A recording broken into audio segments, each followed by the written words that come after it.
तो hello hi नमस्ते दोस्तों, welcome to back to my channel देवर डेली डोज में आपका स्वागत है। तो आज का जो रिएक्शन है वो हम करने वाले हैं कुंभ के मेले से रिलेटेड। कुंभ के मेले में हम सबको पता है एक आईआईटी का एक साधु आया है, मतलब एरोस्पेस इंजीनियर जो है वो इतना ज्यादा वायरल हो रहा है, इतना ज्यादा उनके इंटरव्यूज मैंने देखे हैं और मतलब क्या ही बोलूं भाई, मतलब अलग लेवल का ही है। तो उसके ऊपर एक वीडियो का हम रिएक्शन करने वाले हैं आज, जो कि आरजे रौनक ने किया है। तो हम पहले वीडियोस को देखते हैं, देन चीजों को समझते हैं कि एग्जैक्टली वो जो वायरल हुए हैं क्या वो एग्जैक्टली वही सच है या फिर उनके पीछे भी बहुत सारी चीजें राज छुपी हुई है। पहले हम देखते हैं, देन हम इसके बारे में बात करते हैं। Let's go. पहले की बात है, कुंभ में एक रिपोर्टर किसी साधु से बात कर रहा था। बात करते करते रिपोर्टर को लगा कि ये साधु कोई नॉर्मल आदमी नहीं लग रहा। रिपोर्टर ने उनसे पूछा कि आप तो बातों से बहुत पढ़े लिखे लग रहे हैं, कहां से पढ़ाई की आप? इस पर साधु का जवाब था, आईआईटी बॉम्बे से एरोस्पेस इंजीनियरिंग की है। ये सुनते ही रिपोर्टर सन्न रह गया। कुछ ही देर में पूरे सोशल मीडिया पर ये इंटरव्यू वायरल होने लगा। ट्विटर से लेकर इंस्टा, यूट्यूब, फेसबुक, हर जगह इन्हीं बाबा की चर्चा होने लगी। धीरे धीरे पूरे देश दुनिया का मीडिया उनका इंटरव्यू लेने के लिए लाइन में लग गया। आज उस इंटरव्यू को सामने आए 1 हफ्ते से ज्यादा हो चुका है, मगर 1 हफ्ते बाद भी आईआईटी बॉम्बे वाले बाबा पूरे इंटरनेट पर छाए हुए। ट्विटर और इंस्टा पर उनके नाम के हैशटैग चल रहे हैं, उनके फैन पेज तक को लाखों फॉलोअर्स मिल चुके हैं। उनसे जुड़ी एक एक रील को लाखों व्यूज मिल रहे हैं। मतलब जिस शख्स को 10 दिन पहले तो कोई नहीं जानता था, वो सिर्फ 8-10 दिन में इतना पॉपुलर हो गया जितने पॉपुलर हजारों कंटेंट क्रिएटर्स कई सालों तक वीडियो बनाने के बाद भी पॉपुलर नहीं हुए। और आईआईटी वाले बाबा अगर इतने वायरल हुए हैं तो उनके पीछे एक नहीं बहुत सारे रीजंस हैं। उनकी पूरी कहानी किसी फिल्मी कहानी से भी ज्यादा फिल्मी लगती है। ऐसा लगता है इम्तियाज अली की किसी कहानी को हम असल जिंदगी में जीते हुए किसी को देख रहे हो। मतलब एक तो आईआईटी क्रैक करना ही लाखों करोड़ लोगों के लिए पॉसिबल नहीं होता, ऊपर से आईआईटी बॉम्बे में एडमिशन मिलना भी मुश्किल होता है। लेकिन एक लड़का पहले तो अपनी मेहनत और इंटेलिजेंस के दम पर भारत के सबसे बड़े इंजीनियरिंग कॉलेज में एडमिशन लेता है, फिर लाखों की नौकरी भी उसे मिल जाती है, फॉरेन चला जाता है, उसके पास हर वो चीज पाने का मौका होता है जिसका सपना आज हर एक यंग बच्चा देखता है। मगर एक दिन अचानक वो इस मायावी दुनिया को लात मारकर शिव की शरण में चला जाता है। और इसी बात ने उन्हें रातों रात एक सनसनी बना दिया। धीरे धीरे मीडिया ने जब अभय सिंह का बैकग्राउंड चेक करना शुरू किया तो लोग हैरान हो गए। पता लगा कि वो हरियाणा के झज्जर के एक छोटे से गांव से आते थे।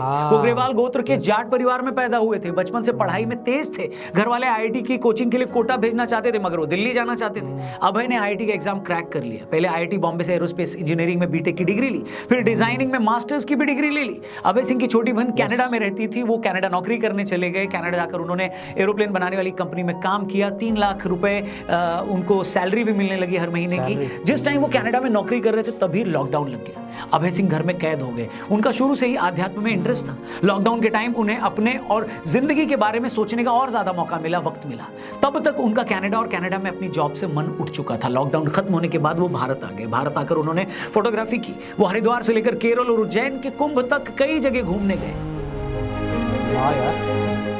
अभय ने अपने कई इंटरव्यूज में खुलकर बताया है कि उनके माँ बाप बहुत ही टॉक्सिक रहे हैं, हरदम लड़ते थे। उन्हें लड़ता देखकर उनका शादी से भरोसा उठ गया था। अभय ने कहा उनके माँ बाप हमेशा झूठी शान में लगे रहते थे। उनके पिता ने जितना पैसा उनकी पढ़ाई पर खर्च नहीं किया, उससे ज्यादा पैसा उन्होंने खुद राजनीति में जाने पर लगा दिया। उनके आईआईटी से पास आउट होने के बावजूद उनकी माँ चाहती थी कि वो यूपीएससी भी क्लियर कर लें। अभय ने अपनी माँ से कहा कि मेरा मन नहीं है यूपीएससी क्लियर करने का, कलेक्टर बनने का। तो उनकी माँ ने कहा तुम नौकरी ज्वाइन मत करना, बस यूपीएससी क्लियर कर लो। अभय ने कहा कि उनकी माँ को सोसाइटी में बस ये दिखाना था कि उनके लड़के ने यूपीएससी क्लियर कर लिया है, उन्हें मेरी खुशी से कोई लेना देना नहीं था। अभय सिंह ने अपने कई इंटरव्यूज में अपने माँ बाप को खुलकर कोसा है। उनका कहना है कि माँ बाप भगवान नहीं, बल्कि भगवान ने माँ बाप को बनाया है। उन्होंने कहा मैंने सारी जिंदगी अपने माँ बाप को आपस में लड़ते देखा। मैंने उन्हें इतना लड़ते देखा कि मेरा शादी से भरोसा ही उठ गया। इसलिए मैंने डिसाइड किया कि मैं कभी शादी नहीं करूंगा। अभय कई बार बोल चुके हैं, मगर उनके माँ बाप हमेशा शादी को लेकर उनके पीछे पड़े रहते थे। जब वो उन्हें ज्यादा परेशान करने लगे तो एक दिन उन्होंने घर ही छोड़ दिया। पहले वो घर वालों से फोन पर बात भी करते थे, लेकिन पिछले 11 महीने पहले उन्होंने घर वालों को फोन पर भी ब्लॉक कर दिया। अपने माँ बाप के झगड़ों से अभय इतना परेशान हो गए कि बाद में उन्होंने इस पर एक शॉर्ट फिल्म भी बनाई। जिस टाइम वो फिल्म बना रहे थे उस दौरान उनकी गर्लफ्रेंड हुआ करती थी। वो 4 साल तक उसके साथ रहे, मगर फिल्म बनाने के टाइम वो ट्रॉमा में चले गए। उनकी गर्लफ्रेंड को लेकर भी उनकी फीलिंग्स खत्म हो गई। उन्होंने ये बात अपनी गर्लफ्रेंड को भी बता दी कि मुझे तुम्हें लेकर कोई फीलिंग नहीं रही। इसके बाद अभय सिंह जिंदगी का मकसद ढूंढने साधु सन्यासियों की शरण में गए।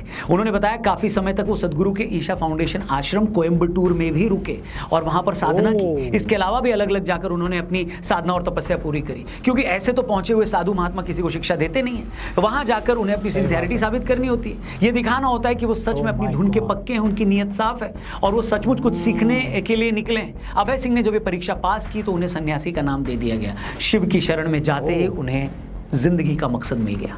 अब होता क्या है ना कि जब एक थोड़ा कम पढ़ा लिखा आदमी स्पिरिचुअलिटी के, आध्यात्म के रास्ते पर जाता है तो लोग क्या कहते हैं, अरे तो बेरोजगार था, नशेड़ी था, इसलिए धर्म कर्म में चला गया, पढ़े लिखे लोग ये सब नहीं करते। लेकिन जब एक आईआईटी ग्रेजुएट या आईआईटी बॉम्बे से एरोस्पेस इंजीनियरिंग पढ़ा शख्स प्रारब्ध और तत्व की बात करे, शिव के सत्य होने की बात करे, तो आप उसे हवा में खारिज तो नहीं कर सकते। इसीलिए हमें ये समझना होगा कि अभय सिंह अपने हर इंटरव्यू में शिव को ही सत्य क्यों बता रहे हैं। अब अगले कुछ मिनटों में जो बातें मैं करने वाला हूं वो हो सकता है कुछ लोगों को समझने में थोड़ी मुश्किल लगे, लेकिन मेरी आप सबसे रिक्वेस्ट है कि आप लोग प्लीज़ इस वीडियो को पूरी देखिएगा, क्योंकि अगर हमने शिव के बारे में सत्य जान लिया तो हम ये भी समझ जाएंगे कि आखिर वो कौन सा रीज़न था, कौन सी वजह थी जिसने अभय सिंह को सारी दुनिया को छोड़कर शिव की शरण में आने के लिए मजबूर कर दिया। हम ये भी जान जाएंगे कि उन्हें शिव की शरण में आकर क्यों शांति मिली, कैसे शांति मिली। तो दोस्तों बात यह है कि सनातन परंपरा में शिव को परम ब्रह्म माना गया है, मतलब ये सारी सृष्टि उन्हीं पर टिकी है। वो न तो जन्म लेते हैं और न ही उनकी मृत्यु होती है, इसीलिए शिव को शाश्वत और अनंत माना गया है। अब आप और हम जिस दुनिया में रह रहे हैं ये तो नश्वर है, ये आज है कल नहीं है, लेकिन शिव सत्य है। इस दुनिया का सच वक्त वक्त पर बदलता है, लेकिन शिव का सत्य समय से परे है। उनका अस्तित्व कल भी था और कल भी रहेगा। शिव को इसीलिए महाकाल भी कहा जाता है क्योंकि वो काल से परे है। अब इन्हीं शिव को आदि गुरु भी कहा जाता है, मतलब उन्होंने न सिर्फ ये सारी दुनिया बनाई बल्कि वो इस दुनिया को चला भी रहे हैं। दुनिया की हर चीज में उन्हीं की ऊर्जा है और इस दुनिया को बचाने वाले भी वही हैं, मतलब वही इस दुनिया के फाउंडर भी हैं, सीईओ भी हैं और सीओओ भी वही हैं। हमारे योग शास्त्र में कहा गया है कि कुंडलिनी जागरण का आधार भी शिव ही है। मतलब अगर आपको अपनी आत्मा को परम सत्य से जोड़ना है तो आपको शिव पर ही ध्यान लगाना होगा। अब अभय सिंह अगर बार बार ये कहते हैं कि शिव ही सत्य है तो वो वही बात कर रहे हैं जो हजारों सालों से हमारी सनातन परंपरा कर रही है, कह रही है। अब जो लोग इस बात को नहीं समझते तो उनके लिए तो भी ये भारी भरकम शब्द है, मगर जो लोग थोड़ी बहुत भी जानकारी रखते हैं वो अच्छे से जान रहे हैं कि अभय सिंह शिव को ही सत्य होने की बात क्यों कर रहे हैं, क्योंकि शिव ही शाश्वत हैं, अनंत हैं और कभी ना बदलने वाली इस यूनिवर्सल कॉन्शियसनेस के सिंबल भी है।